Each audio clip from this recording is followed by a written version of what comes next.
자, 이어서 진행할 내용은요, 바로 이베이 초보셀러 졸업하기라는 내용입니다.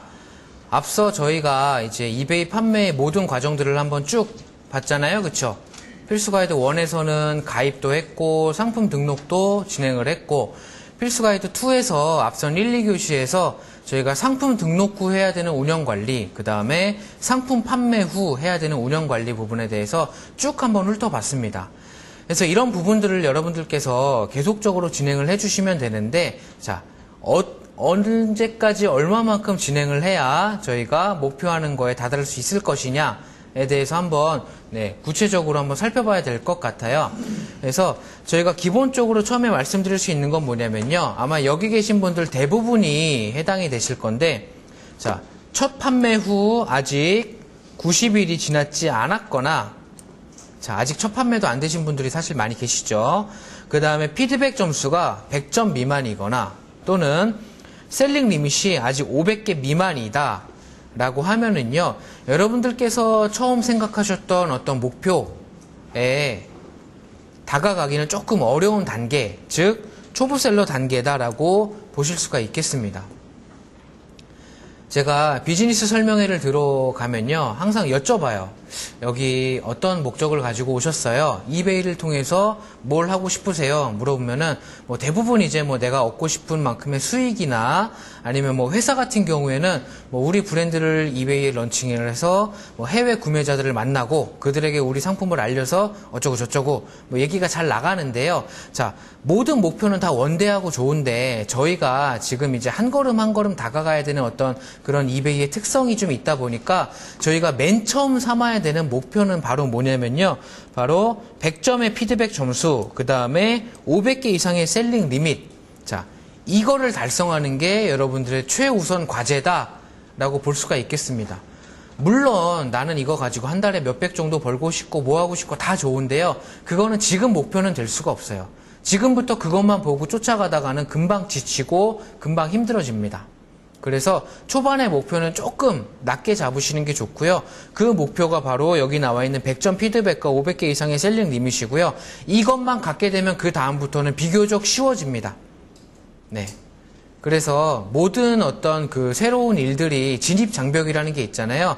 아마 이 이베이 같은 경우에는 한 요 정도까지가 대부분 많이 겪는 진입 장벽의 어떤 그 시점이다라고 볼 수가 있겠어요. 그래서 여러분들께서 갖고 계신 목표 다 좋은데 우선 이것부터 해야 된다라는 거를 먼저 숙지를 하시기 바랍니다. 자, 이거를 달성하기까지의 초보셀러 기간은요, 힘들어요. 고되고 짜증나고 하기 싫고 어려운 점이 많습니다. 자, 왜냐하면요, 그 어려운 점은 각종 제한 때문에 어려움이 발생을 하는 거예요. 자, 저도 이베이를 2005년부터 판매를 계속적으로 했지만 사실 예전에는 제한이 거의 없었거든요. 근데 한 3년 전부터 2009년쯤부터 갑자기 없던 제한들이 막 생기기 시작을 했어요. 그래서 그것 때문에 저도 애를 먹을 때가 있었고, 그것 때문에 이렇게 교육을 하는 입장에서도 사실 가르치기가 어려워지는 부분들이 있습니다. 예전에는 자, 이렇게 하시면 돼요 라고 말씀만 드리면 됐는데, 지금은 이렇게 하시기 위해서는 요거를 먼저 거치셔야 돼요 라는 거를 말씀을 드려야 되다 보니까, 또 현실적으로 봤을 때 이 거쳐야 되는 과정에 100명이 들어갔다라고 하면요, 100명이 모두 통과하지 못하거든요, 현실적으로. 그렇기 때문에 저도 이 부분에 대해서는 뭐 어렵게 느끼는 부분들이 사실 조금 있기 마련이에요.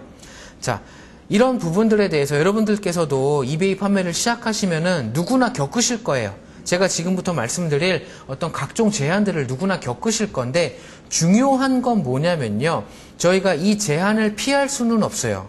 피할 수는 없는데 왜 이런 제한이 있는지는 알고 이거를 겪어야 된다라는 겁니다. 그래야지 저희가 나중에 이런 제한들에 있어서 벗어났을 때도 이런 어떤 이베이의 정책을 보다 더 올바르게 이해를 할 수가 있고요.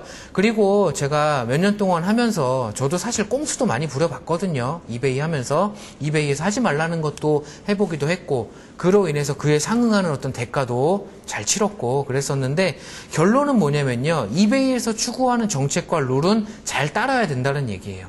그거를 따랐을 때 의외로 한국 사람들은 꼼수를 쓰면 잘 될 것 같다라고 생각을 하는데 그렇지 않고요. 이베이에서 하라는 FM을 잘 지켰을 때 퍼포먼스가 제일 잘 나오더라고요. 자, 그렇기 때문에 이런 제한에 대해서는 잘 이해를 하셔야 되고, 이런 제한이 왜 생겼는지에 대해서도 지금부터 한번 살펴보도록 하겠습니다. 자, 이베이를 구성하는 주체는요, 이렇게 셀러가 있고 바이어가 있어요.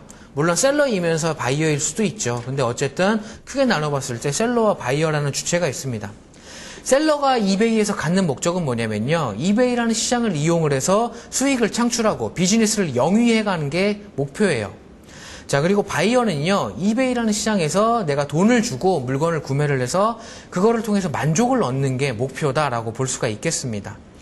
예전에는 이베이에서 이 셀러 쪽에 초점을 조금 많이 맞췄어요. 그래서 좋은 상품을 판매하는 셀러들이 우리 이베이에 많이 들어와서 상품을 잘 팔 수 있게끔 만들어주는데 초점을 많이 맞췄습니다. 그런데 이베이의 특징을 제가 몇 가지 말씀드리면서 간혹 설명드리긴 했었습니다만, 가장 대표적으로 이베이 같은 경우에는 돈을 먼저 받는 시스템이에요. 그리고 해외 거래가 많은 마켓이다 보니까 물건이 가는데 시간이 오래 걸리죠. 그렇기 때문에 그동안 어떤 일들이 많이 있었냐면요, 저희가 상품을 예전엔 제한이 없었으니까 가입을 오늘 하고요, 상품을 1000개를 등록을 해요. 신용카드 하나 없는 사람 없으니까 그거를 연동시켜서 1000개를 등록을 합니다. 다음날 경매가 끝나서 보니까 500개가 팔렸어요. 그 500개에 대한 돈을 먼저 받잖아요. 그렇죠? 먼저 받고 제가 상품을 보내야 되잖아요. 안 보내고 그냥 휙 나르는 사람들이 많았어요. 자, 이런 상황들이 계속 쌓이면 어떤 문제가 생기냐면요, 자, 셀러는 좋을지 모르나, 어떤 측면에서는 좋을지 모르나, 바이어 입장에서는 큰 문제가 야기가 되는 거죠. 나 이베이에서 상품 샀는데 물건 못 받고 돈 띄었어, 사기당했어. 자, 이런 어떤 인식들이 계속 퍼진다. 자, 어떤 시장이든지 간에요, 셀러도 중요하지만 아무리 좋은 물건이 많아도 그거를 구입하는 사람이 없으면은 그 시장은 의미가 없어집니다. 자, 바이어가 더 중요한 거예요. 바이어가 더 중요한 건데, 바이어들이 그런 인식을 갖게 되면은 이베이를 찾는 바이어들이 점점 줄어들 수밖에 없잖아요. 그렇죠? 자, 그러기 때문에 이베이에서 바이어들이 물건을 안심하고 사게끔 하는 게 우리가 해야 되는 가장 큰 당면한 과제인 것 같다. 그렇기 때문에 지금까지 사람들이 가졌던 인식을 바꾸기 위해서 바이어들에게, 자, 이베이에서 믿고 살 수 있다라는 인식을 심어줘야 되겠다라는 쪽으로 정책을 펴기 시작을 했고, 그거에 어떤 반대급부로 셀러 입장에서 봤을 때는 그러면은 누구나 오자마자 막 팔 수 있게 하는 게 아니라 어느 정도의 유예 기간을 조금 두고 그 기간 동안 우리가 지켜봐서 얘가 먹고 튈 애가 아니면은 그때 마음껏 팔게 해주자라는 식으로 정책이 조금 바뀌게 된 겁니다.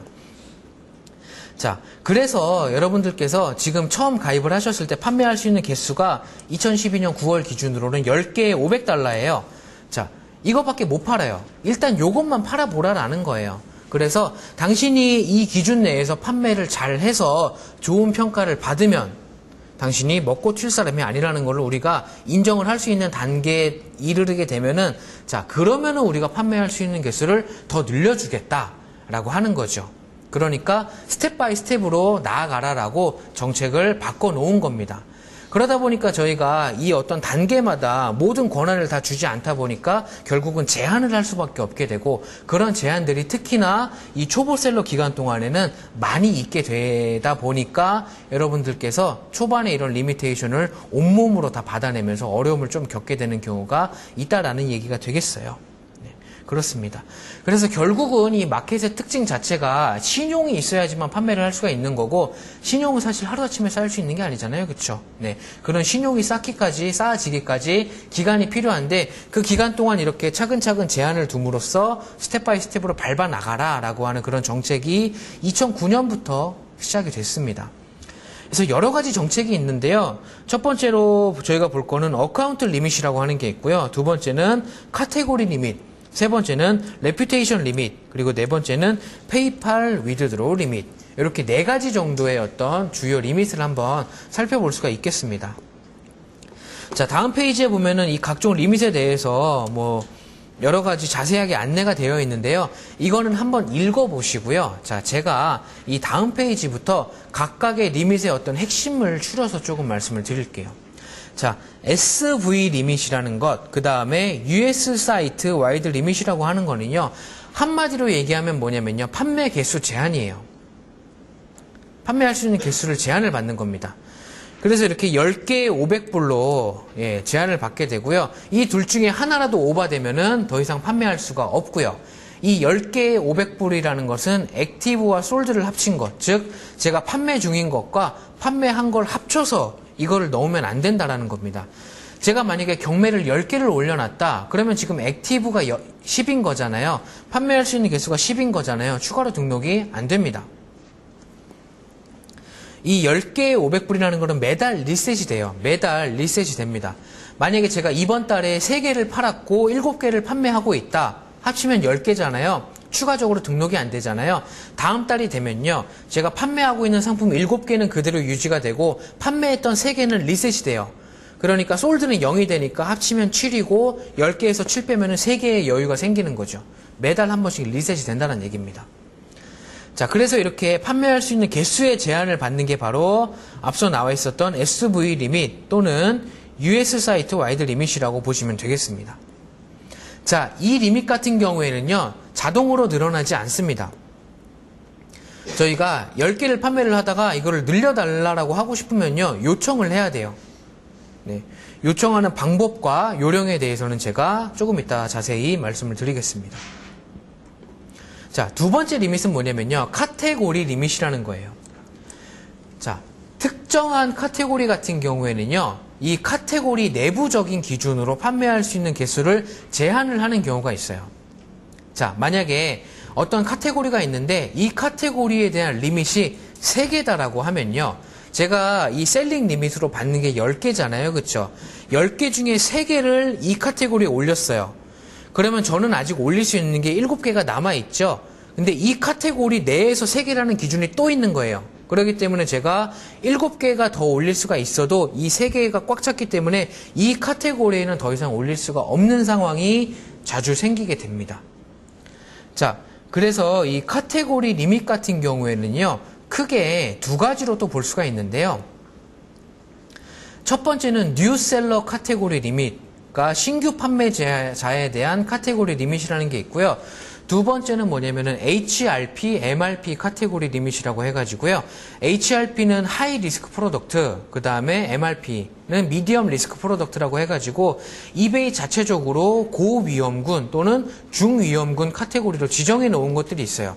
그 카테고리에 대해서 신규 판매자인지 아니면 기존 판매자인지에 대한 여부와는 관계없이 제한을 두는 경우가 있다라는 얘기입니다. 자, 그래서 이런 카테고리 리밋이 주로 적용되는 카테고리들은요, 카메라, 아니면 뭐 의류, 그 다음에 컴퓨터 쪽, 그 다음에 전자제품 쪽, 주얼리 쪽. 자, 이런 카테고리 쪽이 이 카테고리 리밋에 주로 적용이 되는데요. 자, 이런 카테고리를 한번 자세히 한번 들여다보고 생각을 해보면은, 자, 이유가 있어요. 자, 저희가 만약에 어떤 책을 한 권 팝니다. 책을 한 권 팔아가지고 10명에게 팔았어요. 그러면 평균적으로 봤을 때 그 책을 받아보고 이거에 대해서 반품을 하거나 아니면 불만을 제기하는 비율은 아마 뭐 거의 없을 겁니다. 1명 정도라고 한번 가정을 해볼게요. 자, 그런데 여기 나와 있는 카테고리 같은 경우에는요, 그 비율이 훨씬 높아요. 왜 높냐? 자, 책 같은 경우는 공산품이잖아요. 그렇죠? 공산품이고 가격도 저렴하고, 그리고 제가 원하는 상품이 명확하죠. 그렇죠? 어떤 저자의 어떤 책을 사겠다라는 게 명확하잖아요. 불만을 가져봐 이 내용에 대해서만 불만을 갖지 이 상품 자체에 대해서 불만을 갖는 경우 사실 별로 없어요. 그런데 의류 같은 경우에는 사이즈 문제라는 것들이 비일비재합니다. 제가 아무리 사이즈에 대해서 명확하게 표시를 잘 해놔도 책보다는 반품률이 높을 수밖에 없어요. 전자제품도 마찬가지예요. 전자제품 같은 경우에는 일단 상품이 고가고, 그리고 부수적으로 따라야 되는 어떤 내용들이 많습니다. 대표적인 걸로 뭐 AS는 어떻게 할 건지, 뭐 워런티 부분에 대한 것들도 있을 것이고, 뭐 고장 났을 때 처리해야 되는 어떤 절차들이 완벽하게 잘 갖춰져 있어야지만 구매자의 불만이 줄어들 수 있는 그런 카테고리예요. 자, 그런데 이런 의류나 전자제품을 전문적으로 판매하지 않은 셀러 같은 경우에는요, 이런 문제가 생겼을 때 제대로 대처하지 못하는 경우가 많습니다. 저만 해도 그래요. 저만 해도 지금 판매하는 상품이 의류나 전자제품은 아니거든요. 근데 저보고 지금 전자제품 팔려고 하면요, 물론 뭐 열심히 팔아는 보겠지만 전문적으로 그거를 판매하는 셀러보다는 저한테 조금은 더 불만 제기되는 요소가 더 많을 거예요. 의류도 마찬가지입니다. 의류를 전문적으로 판매하는 셀러들은요, 어떻게 해야지 사이즈에 대한 불만을 줄일 수 있을까를 매일같이 고민을 하기 때문에 그런 부분에 대해서 명확하게 잘 설명을 하지만 저는 그 부분에 있어서 프로페셔널하지가 않아요. 그렇기 때문에 제가 의류를 판매를 하면은 의류를 전문적으로 판매하는 셀러보다 불만에 대한 어떤 불만을 받을 어떤 가능성이 훨씬 더 많다라는 얘기죠. 그렇기 때문에 이렇게 구매자의 불만이 다른 뭐 책과 같은 특정한 카테고리보다는 더 많을 가능성이 있을 경우에는 일단 제한을 하는 거예요. 당신은 이 카테고리에서 프로페셔널하지가 않으니까 일단 제한을 두고 그 제한 내에서만 팔아봐라. 그래서 이 상품의 특성을 올바르게 이해하고 그리고 그런 부분들이 구매자의 불만으로 연결될 수 있는 요소를 최소한으로 해나가면 해나갈수록 우리도 판매할 수 있는 개수를 늘려주겠다라고 하는 게 바로 카테고리 리밋의 기본 골자라고 보시면 될 것 같습니다. 그리고 이 카테고리 리밋 같은 경우에는요, 숫자가 몇 개인지 저희가 알 수가 없어요. 계속 등록하다가 안 되면 그게 제 제한 숫자입니다. 추가적으로 더 하고 싶을 때 어필해서 늘려달라고 하는 게 없어요. 자동으로 늘어납니다. 그렇기 때문에 앞서 나와서 말씀드렸었던 그런 어떤 셀링 리밋보다는 조금 더 강력하고 조금 더 풀기가 어려운 그런 리밋이라고 보시면 될 것 같고요. 자, 저희가 어떤 상품을 등록을 하다가 딱 안 될 때는 보통 이렇게 경고 메시지가 나와요. 여기 보시면은 자, 스페시픽 카테고리 30일, 90일. 여기 보시면은 90일이라는 단어 여기 있고요. 그다음에 30일이라는 단어 여기 있고 스페시픽 카테고리 여기 있네요. 자, 이런 키워드들이 나온 경고문이 뜨면은요. 아, 이거는 카테고리 리밋이구나라고 알 수가 있다라는 거고요. 판매를 하다가 이렇게 리미츠 퀀티티 카테고리 30일 중국어가 나온다. 자, 여기 보시면 리미츠 퀀티티 그 다음에 30일 그 다음에 카테고리 그 다음에 이렇게 중국어가 나온다. 이거는 제가 말씀드린 HRP, MRP 카테고리 리밋이다라고 보시면 될 것 같아요. 자, 그래서 제가 상품을 등록하다가 딱 안 됐을 때 이게 도대체 어떤 이유 때문에 안 된 건지, 내가 싱글셀러여서 싱글셀러 카테고리 리밋에 걸린 건지, 아니면은 내가 이 카테고리에서 판매해 본 적이 없어서 HRP, MRP 카테고리 리밋에 걸린 건지는 경고문을 보고 파악할 수가 있습니다. 자, 그 다음에 레퓨테이션 리밋이라는 게 있어요. 이거는 평판에 대한 리밋인데요. 아까 말씀드리기를 돈을 받고 나서 상품을 발송하지 않고 휙 날르는 어떤 셀러들이 좀 많았다라고 했는데 그런 셀러들이 중국 셀러들이 조금 많았어요. 그렇다 보니까 이베이 입장에서 만약에 두 셀러가 있는데 A라는 셀러는 미국 셀러예요. 초반에 들어오자마자 서비스도 좋고 상품도 아주 좋아요. 잘 팔아요. 되게 좋게 봐요. 근데 중국 셀러가 그렇게 들어왔다? 그러면은 은연중에 얘네 혹시 먹고 튀려는 거 아니야? 한탕 하려는 거 아니야? 그런 생각을 할 수밖에 없거든요. 왜냐면 그동안에 평판이 안 좋았으니까. 그래서 이런 거 같은 경우에는요, 이베이 자체적으로 기준을 정했겠죠. 그래서 적용을 시키는 거예요. 아, 중국 셀러가 갑자기 확 뜬다? 얘네는 리스크가 존재할 수도 있으니까 일단 스탑 시키고 어느 정도의 그 성과를 조금 본 다음에 그 다음에 이런 부분들에 대한 제한을 없애는 이런 어떤 레퓨테이션 리밋이라고 하는 것들도 적용이 되는 경우가 있습니다. 그리고 아쉽게도 한국도 중국과 가까운 국가에 있다 보니까 약간은 비슷한 취급을 받는 때도 있는 것 같아요. 미국 셀러가 들어와서 판매를 할 때와 다르게 한국 셀러가 들어와서 판매를 할 경우에는 조금 불리하게 작용되는 요소가 있을 때도 있는 것 같습니다. 자, 그래서 이 레퓨테이션 리밋 같은 경우에는요, 나와 있죠. Good track record, increase automatically라고 해가지고요, 경고문에 봤을 때 이렇게 increase automatically라는 말과 그 다음에 Good track record, 자, 이런 단어들이 나와 있으면요, 아, 내가 이거는 카테고리 리밋이 아니고 레퓨테이션 리밋 때문에 못 올리는 거구나라고 알아두시면 된다는 얘기입니다. 자, 그 다음에 페이팔 펜딩 리밋, 페이팔 위드 드로우 리밋이라는 게 있어요. 자, 저희가 이베이 판매의 장점 중에 하나로 꼽는 게 뭐냐면요, 돈을 먼저 받고 빨리 환전을 해가지고 이 자금을 빨리 돌릴 수 있다는 장점인데요. 자, 이거는요, 첫 상품 판매로부터 90일 동안 또는 총 거래 건수가 25건이나 250불 이하일 때는 예외입니다. 처음부터 팔자마자 돈을 바로 받아서 바로 뽑을 수 있는 건 아니에요. 이 기준이 적용되는 기간 동안에는요, 돈을 바로 받을 수가 없고요. 자, 21일 있다가 받을 수 있어요. 보통 이 배송하는데 걸리는 기간이 2주에서 3주기 때문에 21일 정도 지나면은 사람이 받았는지 안 받았는지 확인을 할 수가 있거든요. 그 말은 뭐냐면요. 일단 받은 걸 확인한 다음에 그 다음에 돈을 주겠다라는 거예요. 아니 그러면 자금 회전 사이클이 3주가 돼버리니까 너무 늦잖아요. 어쩔 수가 없습니다. 왜냐? 저희는 아직까지는 신용이 없기 때문에 내가 이걸 가지고 들고 가지 않는다라는 걸 보여줘야 돼요. 안정적으로 비즈니스를 잘 하고 있으니까 난 돈 바로바로 써서 빨리빨리 돌려야 된다라는 거를 보여줘야 된다라는 거고요. 그 보여주는 데 있어서 평가하는 기간을 이베이에서 이렇게 잡고 있다라는 거죠.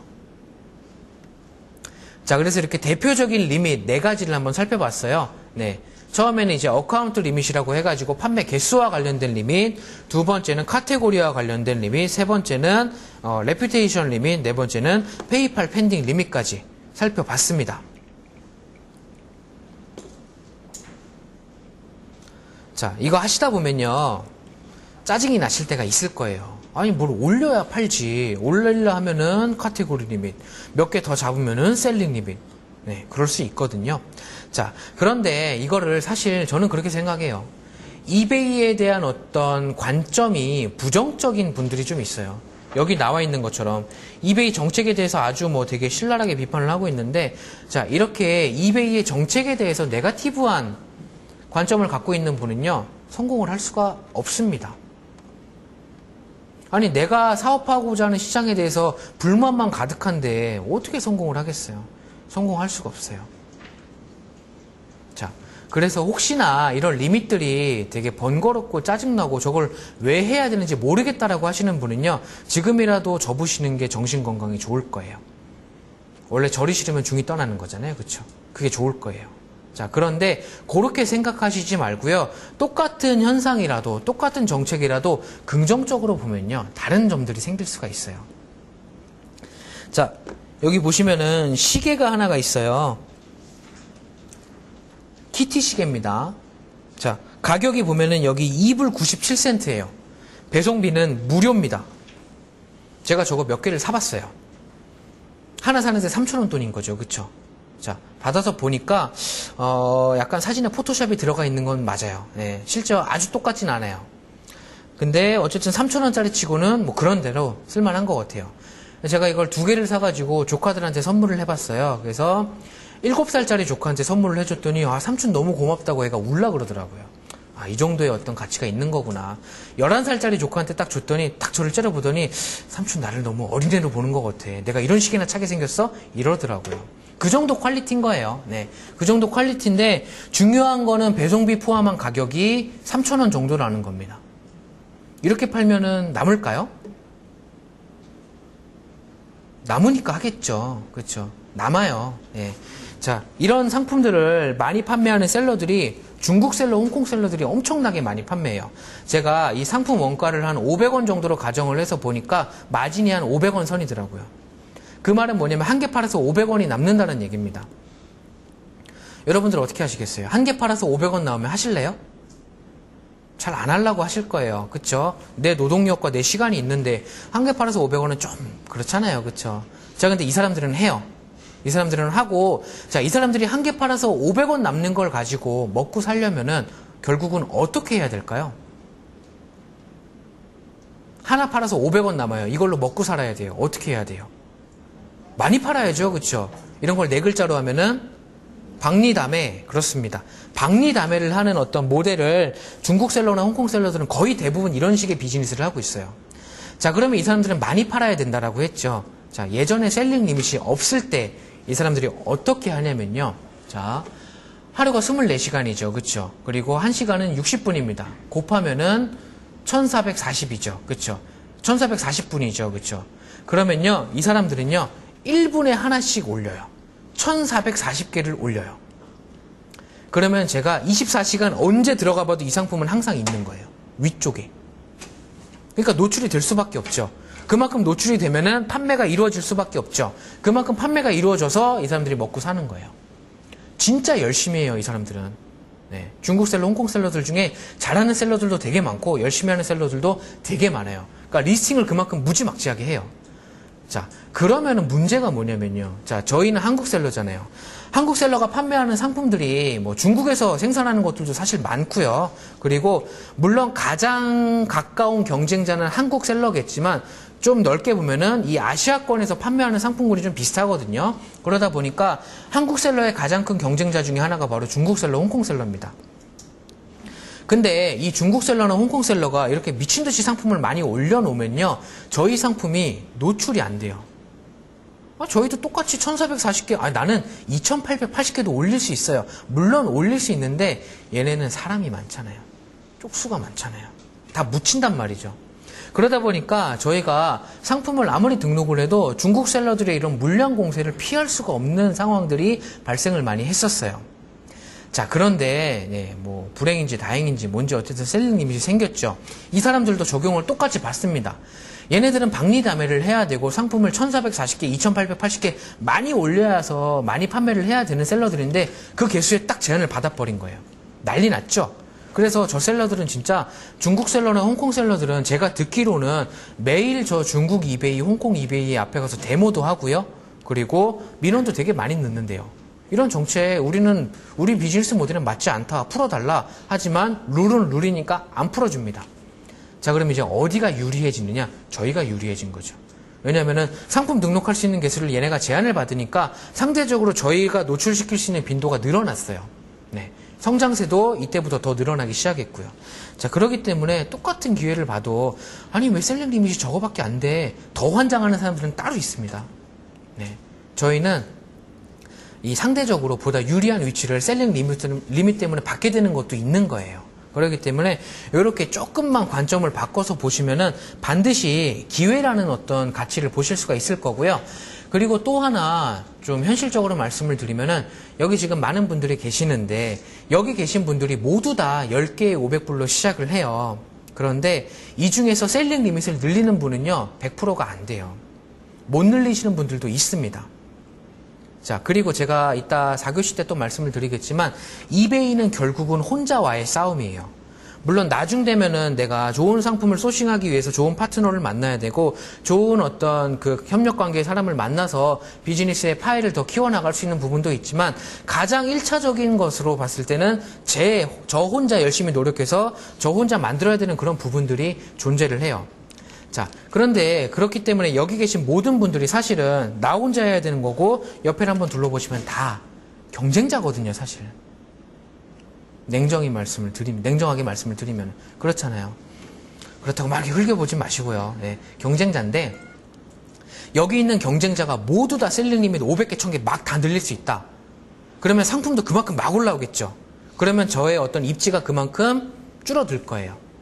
그런데 그렇지는 않아요. 네. 평균적으로 봤을 때 이렇게 한 100분 정도 들어오면요 셀링 리밋 늘리는 사람은 절반을 좀 넘어요. 그럼 나머지 절반이 탈락을 했잖아요. 그러면은요 제가 아까 말씀드렸던 것처럼 이베이는 혼자와의 싸움이라고 했잖아요. 나만 잘하면 돼요. 나만 잘해서 나만 늘리면요 그러면은 그 자체만으로도 경쟁 우위에 설 수 있는 시장이에요. 그렇기 때문에 이베이 시장이 매력적인 겁니다. 옛날에 IMF 때 조개구이집 유행한다고 막 너도 나도 다 했잖아요. 그 사업은 장벽이 없었어요. 누구나 다 할 수 있었단 말이에요. 똑같이 다 들어와서 똑같이 다 망했어요. 이베이가 만약에 셀링 리밋이 없다? 똑같이 다 들어와서 똑같이 다 올리면요. 가격 금방 떨어지고 그리고 시장 금방 경쟁 심화되고 다 망할 거예요. 근데 그렇지가 않아요. 이 독특한 리밋이라는 게 여러분들에게는 하나의 기회가 될 수가 있는 겁니다. 결론 말씀드리면요. 나만 많이 늘리면 돼요. 그렇습니다. 자, 그래서 많이 늘리기 위해서는요, 저희가 일단 의지가 필요합니다. 한 3개월 정도는 조금 고생해야 돼요, 기본적으로. 이거를 버텨낼 수 있는 의지. 그리고 사실 뭐 여기 계신 분들이 더 잘 아시겠지만, 뭐 어떤 성공이 3개월 만에 찾아오겠어요, 그쵸? 이 정도는 해야 되고요. 자, 긍정적인 마인드. 하다가 뭐가 안 돼요. 아, 왜 또 안 돼? 왜 또 안 돼? 짜증나 죽겠네. 못해 먹겠네. 예, 이렇게 하면요, 안 된다라는 거예요. 아, 내가 이렇게 어려움에 부딪혔을 때 이거를 극복을 하면요. 자, 이것들이 내공이 되는 거예요. 내공이 돼가지고 다음에 어떤 두려움과 어려움이 닥쳐도 문제가 되지 않아요. 제가 그렇습니다. 제가 7년 동안 별의별 걸 다 당해봤어요. 아이디도 많이 잘려봤고 그리고 뭐 5,000점짜리 아이디도 잘린 적이 있고요. 그리고 뭐 하다가 배로 걸리고 뭐 보냈는데 사기 당하고 뭐하고 모든 삽질은 다 해본 것 같아요, 제가. 그렇기 때문에 지금은 아무리 어떤 정책이 바뀌고 뭐가 문제가 발생해도 해결점이 있다는 걸 알고 있어요. 심각한 문제가 발생했다? 그보다 더 심각한 걸 저는 겪어봤거든요. 그렇기 때문에 비즈니스를 하는 데 있어가지고 제 마인드부터가 안정적으로 가져갈 수가 있는 거예요. 그러니까 여러분들께서도 나중에 사업을 하시면은 중요한 요소 중에 하나가 바로 안정성이잖아요. 그렇죠? 그런 안정성을 여러분들이 지금 겪는 어떤 이런 어려움을 통해서 받은 내공을 통해서 만들어내실 수가 있을 겁니다. 자, 그 다음에 또 중요한 건 뭐냐면요. 한 걸음씩 천천히 가야 된다는 거예요. 한 번에 계단을 10개씩 막 오를 수는 없어요. 이베이의 특성상. 한두 개씩 이렇게 천천히 올라가야 되는 과정이라는 게 있어요. 왜 과정이 필요하냐? 그것이 바로 신용을 쌓는 과정이기 때문에 신용이 하루아침에 쌓이지 않잖아요. 그렇죠? 자, 그러다 보니까 이렇게 한 단계 한 단계 있다라는 과정이 있다는 걸 알아두셔야 되는데 한국 분들은 이걸 잘 못하세요. 왜냐? 성격이 급해서. 조금 가라앉히시고 이런 미국적 사고방식에 맞춰서 과정을 조금 밟아 나가시는 그 내용들을 한번 살펴보시면 좋을 것 같고요. 당장의 목표는 제가 100점 피드백과 500개 이상의 셀링 리밋이라고 했습니다. 자, 이것만 달성하시면요. 그 다음부터는 비교적 편해지실 거예요. 자, 저희가 기본적으로 처음에 받은 개수가 10개에 500불이잖아요. 자, 이 10개 500불 한도 내에서요. 무조건 1개 이상은 팔아야 돼요. 일단 1개 이상 무조건 팔아야 돼요. 그리고 그거를 판매하고 나면은 구매자한테 배송을 할 거고 배송을 받고 나면 구매자가 피드백을 줄 거 아니에요. 그렇죠? 피드백을 만족 피드백으로 하나를 받아야 돼요. 이게 제가 셀링 리밋을 늘릴 수 있는 최소한의 기본 자격 요건이에요. 10개 내에서 계속 등록을 하는데 계속 안 팔린다? 그러면 못 늘립니다. 일단 1개는 팔고 그리고 그거에 대한 피드백을 받아줘야 돼요. 자, 그걸 받은 상태에서 계속적으로 판매 활동을 하는데 하다 보면은 이렇게 당신이 이번 달에 올릴 수 있는 개수를 넘어섰다라는 경고 메시지를 만나잖아요. 그렇죠? 자, 이거를 만나면요. 그때 이제 저희가 증액 요청을 할 수가 있어요. 다시 한번 정리를 해드리면요. 첫 번째로 10개로 받은 한도 내에서 10개 500불 한도 내에서 일단 1개라도 팔아야 되고 그거에 대한 피드백을 1개 이상 받아야 되고 그 받은 상태에서 등록하다가 추가로 등록이 안 될 때 그때 이제 저희가 셀링 리밋을 늘려달라고 요청을 할 수가 있다라는 겁니다. 자, 늘릴 수 있는 방법은요. 2가지가 있어요. 첫 번째 방법은 자, 이베이 본사는 미국 산호세에 있어요. 자, 미국 산호세에 전화를 합니다. 전화를 해서 자, 저는 한국에 있는 어떤 셀러예요. 자, 이번 달에 판매하는 개수 10개 내에서 열심히 판매를 해봤고 피드백을 이만큼 받았어요. 그래서 제가 판매할 수 있는 개수를 좀 더 늘리고 싶은데 가능할까요? 라고 요청하는 방법이에요. 여기에는 함정이 하나가 있죠. 자, 미국에 전화한다라고 했어요. 그럼 말을 당연히 영어로 하셔야 됩니다. 자, 두 번째 방법은 뭐냐면요. 여러분들 교육 신청하신 이베이 코리아 사이트 있죠? ebay.co.kr 제가 조금 이따 보여드릴 건데요. 거기 가보시면 문제 해결 센터가 있습니다. 거기에 보시면은 더 이상 판매가 안 될 때, 그러니까 개수가 다 찼을 때 이거를 늘리기 위한 심사를 접수를 통해서 받고 있어요. 온라인 상에서. 자, 그래서 거기에다 접수 버튼을 누르고요. 그 다음에 제 이베이 정보를 알려주고 자, 지금 판매할 수 있는 상품이 개수가 요만큼이 있고 내 평균 단가는 요 정도다. 앞으로 어떻게 팔 계획을 갖고 있다라고 글로 써서 네, 보내기만 하면은 하루나 이틀 내로 회신이 와서 바로 늘려주는 방법. 2가지 방법이 있습니다. 어떤 걸로 하시겠어요? 나는 영어로 미국에 전화할 거다. 자신 있으신 분 계신데 일부러 손 안 드시는 거죠. 그렇죠? 자, 이게 생긴 지 얼마 안 됐어요. 이베이 코리아를 통해서 할 수 있는 게 얼마 안 됐어요. 그래서 예전에는요. 이 교육을 어떻게 진행했냐면요. 이베이 본사에 전화하는 방법을 알려줬어요. 제가 실제로 전화를 해가지고 그걸 녹음한 거를 여기서 틀어주고 자, 이런 식의 유형으로 나오니까 여러분들께서 이런 식으로 대답하면 됩니다라고 알려줬었습니다. 저한테는 아주 괴로운 시간이었죠.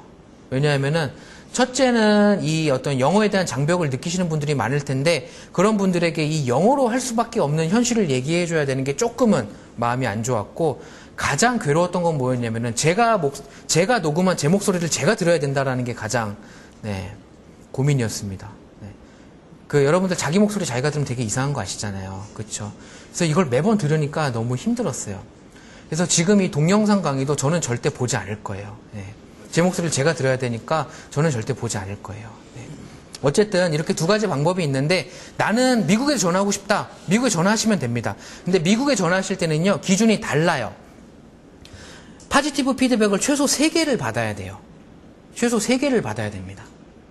이게 기본 조건이고요. 자, 이베이 본사를 통한 증액은요. 자, 마이 이베이 들어가셔서 올 셀링을 눌러주시면은 제가 지금 판매할 수 있는 개수가 나오거든요. 여기 보시면은 리퀘스트 하이어 셀링 리미츠라는 게 나와요. 눌러보시면은 자, call us to discuss your selling goal 해가지고 자, 당신이 판매하고자 하는 목표에 대해서 디스커스 해봅시다라고 나오죠. 자, 컨티뉴 눌러주면요. 이렇게 전화번호가 나옵니다. 미국에 전화를 걸고요. 그 다음에 여기 보시면 원타임 패스코드라고 해가지고 15분 동안만 유효한 저의 어떤 정보를 담은 이 패스코드가 있어요. 그래서 요거를 전화번호로 입력을 해 주시면은 자, 미국 상담원과 연결이 됩니다. 그래서 저한테 뭐 이런 것들을 물어보죠. 유저 아이디가 뭡니까? 그 다음에 이름이 어떻게 됩니까? 이런 것들을 왜 물어보냐면요. 전화한 제가 누구인지 본인이 맞는지 확인하기 위해서 물어봐요. 대답을 해주고 나서 얘기를 하죠. 자, 어떤 걸 도와드릴까요? 그러면은 자, 저는 한국에서 어떤 상품을 판매하는 셀러인데 지금 셀링 리밋이 요만큼 가지고 있고 기존에 몇 개를 팔았어요. 그래서 포지티브 피드백을 몇 개를 받았고 이번 달에 주어진 한도 내에서 판매가 더 이상 불가하여 셀링 리밋을 늘려달라고 요청을 하는 것이니 자, 들어주시면 어떨까요? 라고 얘기를 해야 된다는 얘기입니다. 자, 그러면 그 이후에 이제 뭐 이메일 주소나 아니면 전화번호 같은 것들을 추가적으로 물어봐서 신원 확인을 더 하는 경우도 있고요. 그 다음에 이제 그러면 당신이 주신 정보와 당신의 의견을 취합을 해가지고 우리가 증액이 가능한지 한번 확인을 해볼 테니까 좀 기다려 보세요. 라고 해서 다른 음악을 틀어주고 한 2분 정도 리뷰를 합니다. 그러고 나서 상담원이 다시 와가지고는 결과를 얘기해 주죠. 뭐 늘릴 거 가능할 것 같네요. 자, 늘려드릴 테니까 바로 적용되니까 지금부터 확인하실 수가 있고 앞으로도 열심히 해주세요. 라고 얘기를 해주고 끊는 절차가 첫 번째 방법. 두 번째 방법은요. 자, 이베이 코리아 사이트 들어가셔서 커스터머 서포트 누르신 다음에요. 여기 보시면 셀링 리밋이라고 있어요. 그래서 추가적인 상품 등록이 불가능할 때 문의하기 버튼을 눌러주시면은 자, 여러분들께서는 아직까지 한 번도 증액을 하지 않으셨을 거예요. 그렇죠? 싱글셀러 증액 신청하기를 눌러주시면은 이렇게 제 이베이 아이디를 넣고 제 이름을 넣고 그 다음에 이베이에 등록한 이메일 주소를 넣어주시고 핸드폰 번호, 제가 판매하는 카테고리, 그 다음에 판매하는 상품의 가격, 그 다음에 사업의 구분, 그 다음에 업무 형태 이런 부분들 기재를 해주시고요. 그 다음에 이제 저희가 이 포지티브 피드백을 구매자로부터 하나 받아야 된다는 그 조건과 더불어서 또 하나의 조건이 뭐냐면요. 여기 나와 있는 것처럼 이베이 코리아의 정규 수업을 수강했을 경우에만 이 증액을 받아주거든요. 여러분들은 지금 수업 다 수강하셨잖아요. 그쵸? 오실 때 출석부에 다 체크하셨잖아요. 그쵸? 출석부에 반드시 체크하셔가지고 이 부분 확인해 주시기 바라고요. 네. 여기 이제 교육명과 수강 일자, 그 다음에 향후 이베이 판매 계획에 대해서 간단하게 작성을 해 주시면 되겠습니다. 자, 그래서 이 모든 내용을 작성하신 다음에 문의 접수를 눌러주시면요. 필요에 따라서, 경우에 따라서는요. 이베이 코리아에서 전화가 오는 경우도 있어요. 그럴 경우에는요.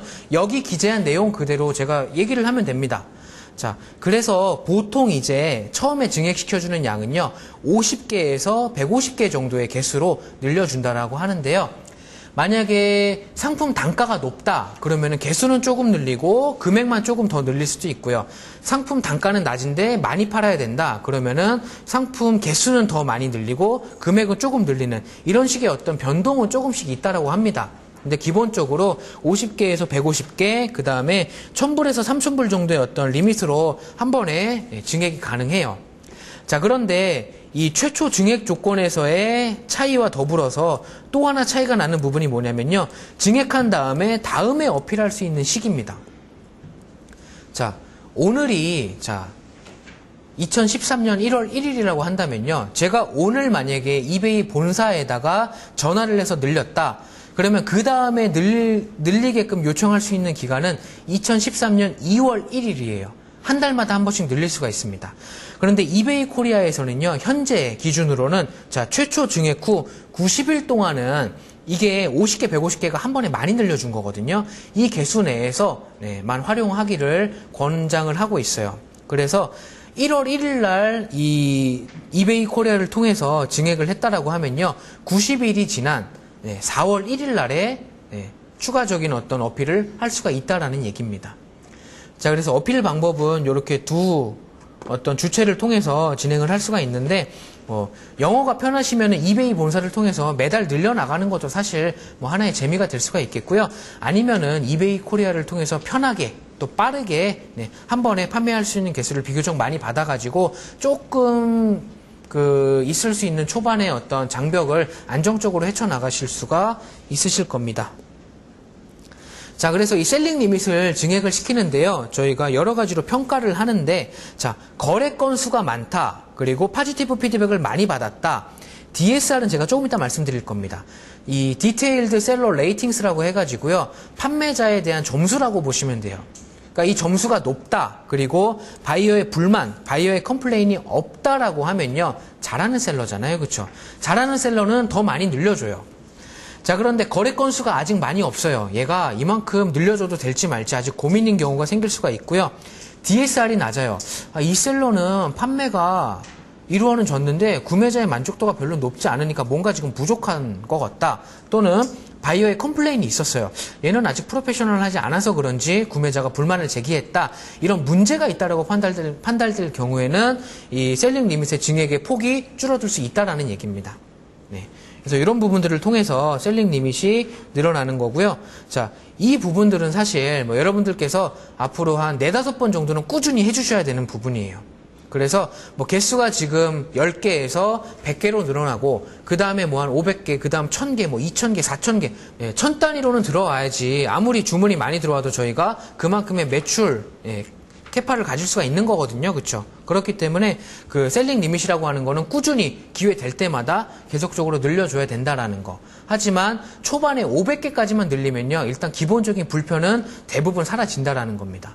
저희가 셀링 리밋이 10개밖에 없을 때는요, 경매밖에 못 올려요. 왜냐면 고정 가격 올려봐야 수량을 여러 개 잡아서 차지하는 개수만 많아지고, 그리고 다른 상품들을 올릴 수 있는 스페이스가 많이 줄어들다 보니까 초반에는 경매를 통해서 상품을 많이 등록을 하는데, 경매만 가지고 판매하는 건 또 한계가 있어요. 왜냐면 경매 상품을 보고 나는 이거 바로 사고 싶은 사람도 있거든요. 근데 그런 사람들에게 고정 가격 상품을 올려주질 못하니까 문제가 있죠. 자, 그런데 500개 정도 되면요, 고정 가격 상품을 구비를 하고 그 상품과 동일한 경매 상품을 계속적으로 노출을 위해서 또 올릴 수가 있습니다.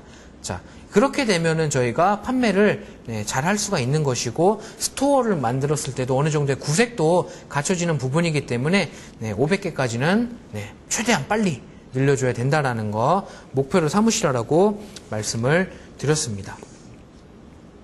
자, 그래서 이렇게 셀링 리밋을 늘려나가면서 판매를 하는 것도 중요한데요. 또 하나 중요한 건 뭐냐면 저희가 어떤 상품을 판매해야 할까라는 고민입니다. 사실 이거는 기존에 판매를 잘하고 있는 셀러들도 계속 고민하는 부분이에요. 다른 아이템을 또 판매해봐야 되는 건 아닐까, 고민해봐야 되는 건 아닐까 계속 고민을 하는데, 저는 이렇게 말씀을 드리고 싶어요. 지금 잘 나가는 상품들, 이베이에서 시장성이 좋은 상품들 다 좋은데요. 다 좋은데, 기본적으로는 내가 관심 있고 좋아하고 잘 아는 상품을 파는 게 성공할 확률이 조금은 더 높은 것 같습니다. 제가 한 예를 들어드리면요. 자, 이베이에서 매출이 잘 나는 셀러들을 보면요, 대부분은 특정 상품에 대한 전문성을 가지고 있어요. 막 이거저거 다 파는 종합몰은요, 사실 매출이 상대적으로 좀 덜 나와요. 그런데 비누면 비누, 장난감이면 장난감, 인형이면 인형, 화장품이면 화장품, 한 상품만 전문적으로 판매하는 셀러들은요, 그만큼 꾸준히 어떤 자신의 전문성을 계속적으로 어필을 했던 거기 때문에 구매자의 재구매율이 다른 종합몰에 비해서는 아직까지는 높은 편이에요. 자, 그렇기 때문에 어떤 상품을 판매를 하는 데 있어서 전문성을 갖추는 게 사실 중요한데, 전문성을 갖기 위해서는 제가 이 상품에 대해서 관심이 있어야 되고 또 잘 알아야 됩니다. 제가 예전에 비비크림을 팔았어요. 비비크림을 팔았던 이유는 뭐냐면은 한국 셀러들이 많이 팔고 있고 잘 팔리니까 그냥 팔았어요. 근데 저는 비비크림을 잘 써보질 않아서 잘 몰랐어요. 근데 그런 질문들이 많이 들어오는 거예요. 나는 미국에 사는 누구고 백인이다. 그래서 피부톤은 건성이고 주근깨가 좀 있는 편이다. 예전에 내가 비비크림을 다른 한국 셀러에게 어떤 제품에 몇 호를 사서 썼었는데 너는 새로운 걸 팔고 있어서 이거 한번 관심 갖고 써보려고 한다. 도대체 내가 1호를 써야 되니 2호를 써야 되니 물어보더라고요. 제가 어떻게 합니까 그거를? 모르겠더라고요. 모르니까 답변을 못 해줬어요. 답변을 못 해줬다라는 건 거기에 전문성이 없다라는 거죠.